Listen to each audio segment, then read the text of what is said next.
Hi friends, welcome to Laya kitchen. ഇന്ന് നല്ല tasty ആയൊരു ബ്രേക്ക്ഫാസ്റ്റ് റെസിപ്പി ആയിട്ടാണ് കേട്ടോ വന്നിട്ടുള്ളത്.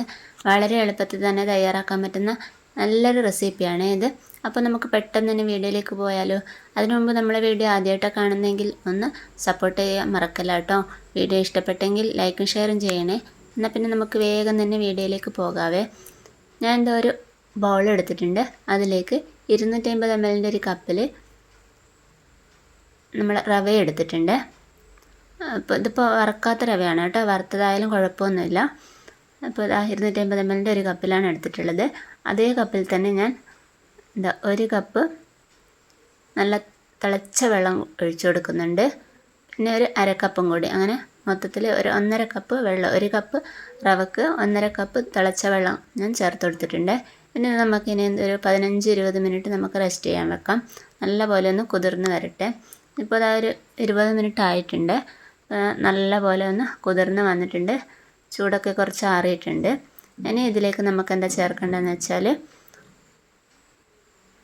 കുറച്ച് ഗോതമ്പ് പൊടിയാണ്. 250 ml ഒരു കപ്പിൽ ഒരു 1.5 കപ്പ് ഗോതമ്പ് പൊടി ഞാൻ എടുത്തിട്ടുണ്ട്. അത് നമുക്ക് അതിലോട്ട് ചേർത്ത് കൊടുക്കാം. ഇനി അതിലേക്ക് എന്തൊക്കെയാണ് ചേർക്കുന്നതെന്ന് വെച്ചാൽ ഒരു മീഡിയം സൈസിലുള്ള ഉള്ളി നല്ല ചെറിയ കഷ്ണങ്ങളാക്കി അരിഞ്ഞെടുത്താണ്. പിന്നെ ഒരു ചെറിയൊരു ക്യാരറ്റ് ഗ്രേറ്റ് ചെയ്തത്, തേങ്ങ ചിരകിയത്, പിന്നെ ഒരു 2 ഉരുളക്കിഴങ്ങ് വേവിച്ചെടുത്തതാണ്, വേവിച്ച് നല്ലപോലെ ഉടച്ചെടുത്തത്, പിന്നെ കുറച്ച് കറിവേപ്പില, ഇഞ്ചി. ഇത് ഉരുളക്കിഴങ്ങ് വേവിച്ച വെള്ളമാണ്. ഇനി എന്താ ചെയ്യുന്നത് വെച്ചാൽ ഇതെല്ലാം നമുക്ക് ഈ പൊടിയിലേക്ക് ചേർത്ത് കൊടുക്കുകയാണ് ചെയ്യുന്നത്.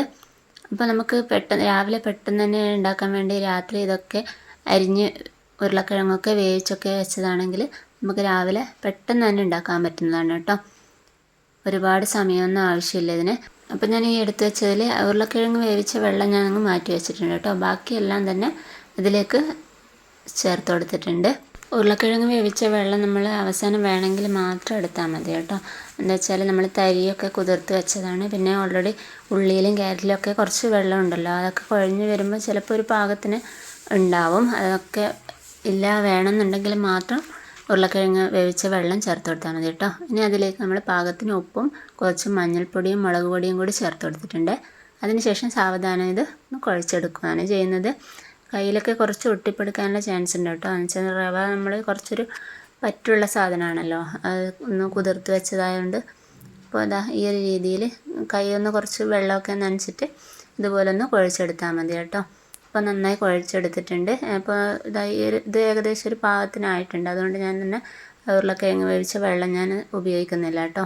നിങ്ങൾ വേണമെങ്കിൽ ഉരുളക്കിഴങ്ങ് വേവിച്ച വെള്ളം ആദ്യം വേവിച്ച വെള്ളം ചൂടോടെയുള്ള വെള്ളമാണെങ്കിൽ നമ്മൾ റവ കുതിർക്കാൻ വേണ്ടി അത് ഉപയോഗിച്ചാലും മതി കേട്ടോ. അപ്പോൾ നല്ലപോലെ ഒന്ന് കുഴച്ചെടുത്തിട്ടുണ്ട്. ഇനി വേറെ ഒന്നും ചെയ്യാനൊന്നുമില്ല കേട്ടോ. പെട്ടെന്ന് തന്നെ നമുക്കിതൊന്ന് നമ്മൾ സാധാരണ പത്തലൊക്കെ ചുട്ടെടുക്കുന്നില്ലേ, അതുപോലെ ഒന്ന് ചുട്ടെടുക്കുകയാണ് ചെയ്യുന്നത്. അപ്പോൾ ഞാൻ ഒരു ഓയിൽ പാത്രത്തിൽ ചൂടാൻ വെച്ചിട്ടുണ്ടായിരുന്നു. നല്ലപോലെ ചൂടായി വരുമ്പോഴത്തേക്ക് ഇതിൽ നിന്ന് നമ്മൾ ഒരു ബൗളെടുത്ത് ഞാൻ ഇതുപോലെ ഒരു കവറിൻ്റെ മുകളിൽ കുറച്ച് എണ്ണ തൂക്കി കൊടുത്തതിന് ശേഷം പരത്തിയെടുക്കുകയാണ് ചെയ്യുന്നത്. നിങ്ങളുടെ ഇഷ്ടത്തിന് അനുസരിച്ച് ചെയ്താൽ മതി.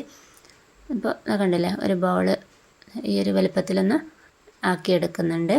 ഒരുപാടങ്ങ് കട്ടിയിലാണ്ട് അന്ന് നല്ല നേർങ്ങനെ ആവാനും പാടില്ല കേട്ടോ.